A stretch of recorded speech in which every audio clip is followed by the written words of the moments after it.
Protection contre les surtensions avec temporisation pour appareils ménagers. Voici le modèle HRSP-01 du fabricant Ortis. Disponible sur Amazon, c'est un appareil de protection contre les surtensions. Pourrait par exemple protéger votre réfrigérateur et autres appareils contre les hautes et basses tensions, les pointes, les surtensions, les fluctuations de tension, etc. Double prise, il pourrait protéger deux appareils en même temps, en plus du réfrigérateur. Il pourrait également brancher d'autres appareils tels qu'un micro-ondes, un refroidisseur à eau, etc. À propos de cet article, il y a des indicateurs d'L, soit un indicateur pour une tension normale entre 90 volts CA et 135 volts CA, un indicateur d'L de haute tension supérieur à 135 volts CA, un indicateur d'L basse tension inférieur à 90 volts CA. Après chaque fluctuation de tension, par exemple, un voltage supérieur à 135 volts ou un voltage inférieur à 90 volts, pour s'assurer que la tension est maintenant stable, il y a une fonction de retard, soit un délai de 3 minutes.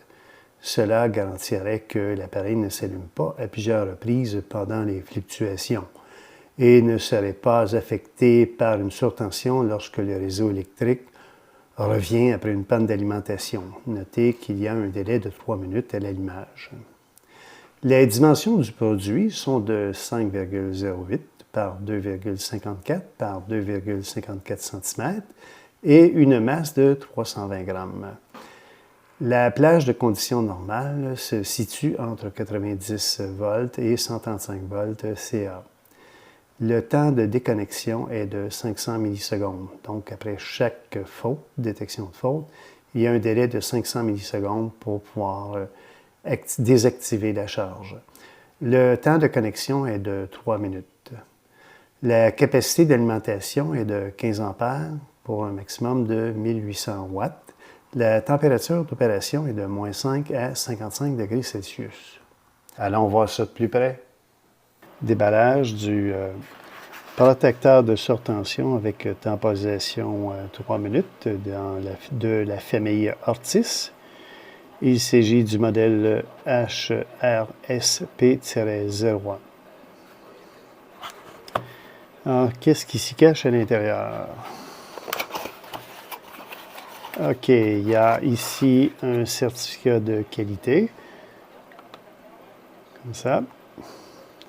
CQC 04. On retrouve ensuite de ça le dispositif de protection.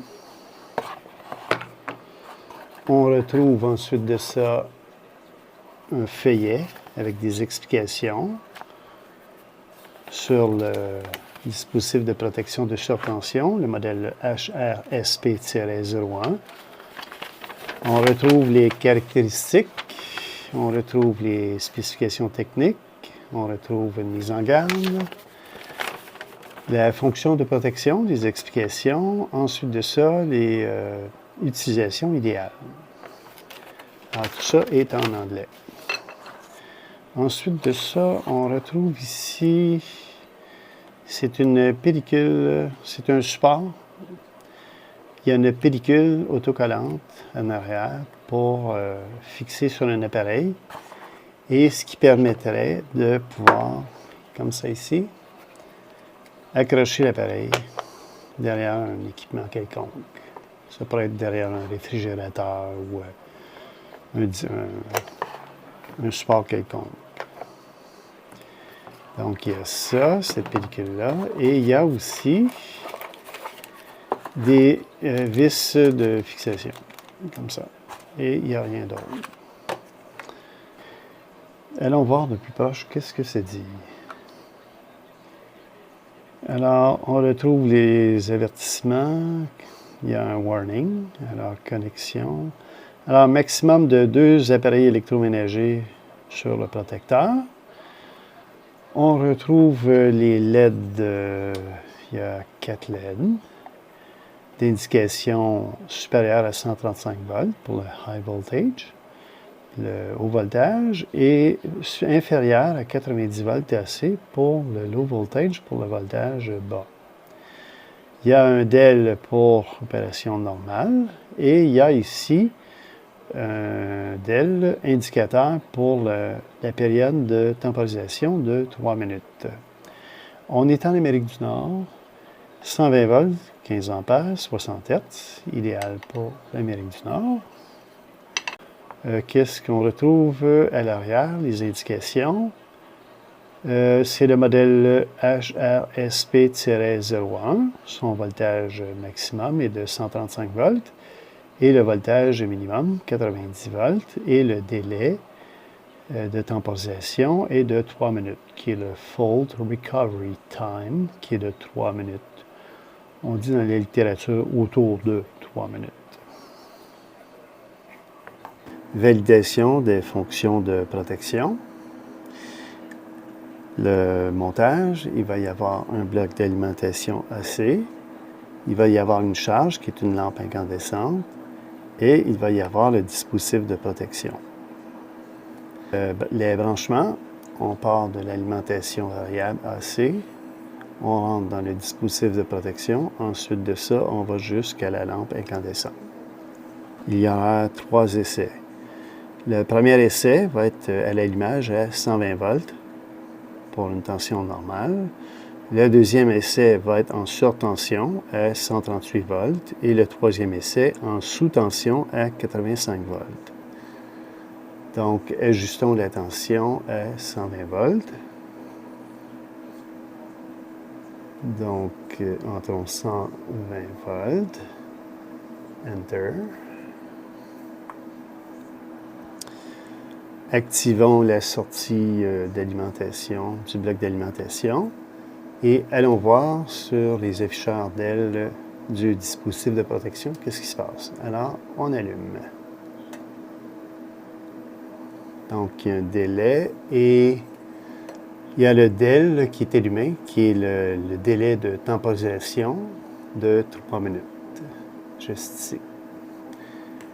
Allons voir du côté du compte à rebours. Alors, au bas de l'écran, on voit ici de l'affichage du bloc d'alimentation. Ici, on est rendu à 26 secondes, donc on se reparle dans 3 minutes.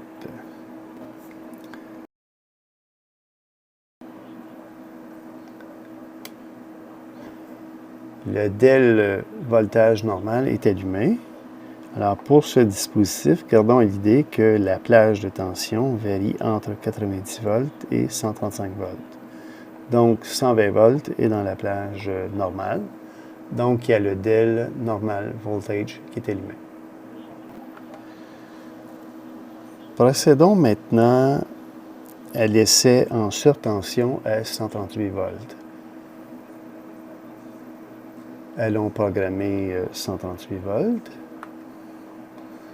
Donc, 138 volts. Voilà, on appuie sur Enter. Avant d'appuyer sur Enter, on va regarder qu'est-ce qui va se passer directement sur l'afficheur d'elle. Alors, j'appuie sur Enter. Et voilà.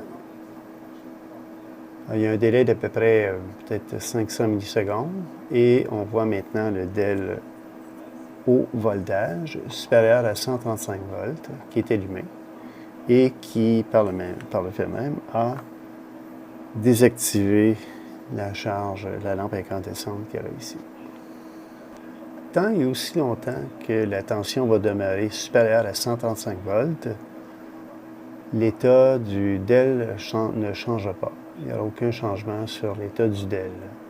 Donc, ce qu'on va faire, c'est qu'on va ramener la tension du bloc d'alimentation à 120 volts. Et on va voir ce qui va se passer directement sur le dispositif.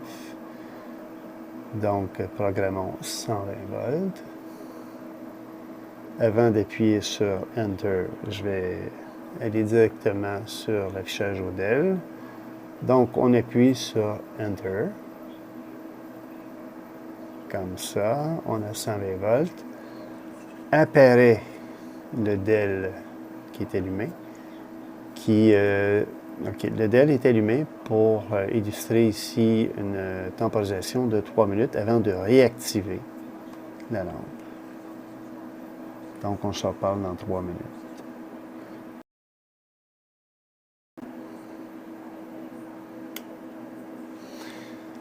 Et voilà, le délai de temporisation 3 minutes s'est écoulé. Donc, le DEL normal voltage est allumé. Voilà, voici la vue d'ensemble. Procédons maintenant au troisième essai en sous-tension. Donc, ajustons la tension à 85 volts.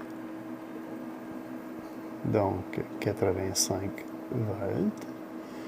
On est en sous-tension, on est à l'extérieur de la plage de tension normale. Avant d'appuyer sur Enter, ce que je vais faire, c'est je vais aller directement sur l'affichage des DEL, sur le dispositif de protection. Donc, j'appuie sur Enter. Oups.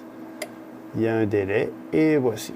Tension 85 volts qui est inférieure à 90 volts. Donc, le DEL Low Voltage, voltage bas, est allumé.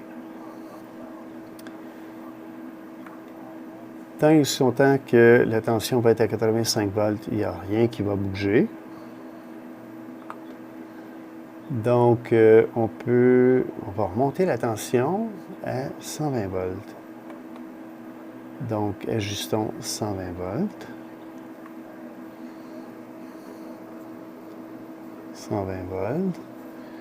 Allons sur l'affichage des indicateurs DEL. Maintenant, je peux appuyer sur Enter et voyons ce qui se passe sur le dispositif de protection. Enter est appuyé. Alors, réactivation du DEL. Ici, comme ça, qui est le délai de temporisation de 3 minutes. Donc, dans 3 minutes, la lampe devrait réallumer.